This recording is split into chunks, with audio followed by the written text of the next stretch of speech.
Благодарам, подпредседателе, почитувани представници на влада, почитувана министерке. Со ова мое пратеничко прашање, по кој знае кој пат и со претходната министерка се обидувам да го актуализирам едно од горливите прашања на старата велешка градска архитектура.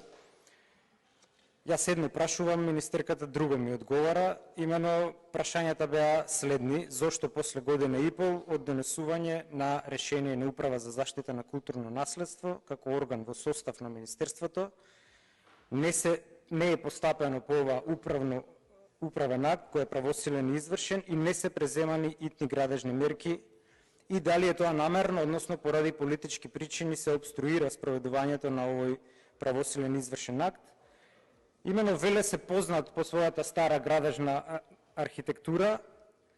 Дел од овие куќи, министерке, бидејќи вие сте, колку што го прочитав вашето CV, професор по англиски на Педагошкиот факултет, со култура имате допир колку јас со нуклеарна физика, па веројатно не сте експерт во темата, меѓутоа има експерти кои можете да ги консултирате. Например, дел од овие куќи се учат на Сорбона. Смејте се. Многу е сериозно прашањето, бидејќи ни паѓаат, да. Додека имате пари да финансирате пеење детски песнички за УЧК, нашето културно наследство пропаѓа, за жал.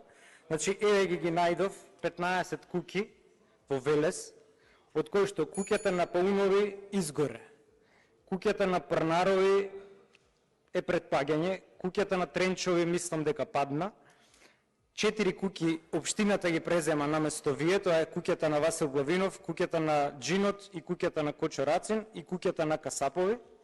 Куќата на Бунови е падната, само во добра состојба се 3 куќи, куќата на Шукара и на Ѓоргови, куќата на Стојанови, на Матови и на Аликарови се пред паѓање. И токму тоа ве прашувам. Значи, донесено е правосилно извршно решение со кое одреден објект е ставен како културно наследство во опасност и 2 години не се постапува по тоа. Тоа е прашањето, не да ми го цитирате мене диспозитивот на решението, јас го знам решението. Значи, јас ве прашувам, што треба да направите ако итна мерка не ја спроведувате 2 години? Уште колку куќи во Велес треба да паднат за да вие сватите дека сериозно е прашањето? Инаку конкретната куќа е, можеби, ако знаете, наш Мелос Староградски, тоа е куќата во која живеела Елена од познатата Елено Керко Елено, за која спее македонскиот народ. Значи, за таа куќа ве прашувам, која е ставена под заштита во 1953 година, уште во времето на Тито. И до сега вие како министерство шајка немате заковано. Тоа е прашањето.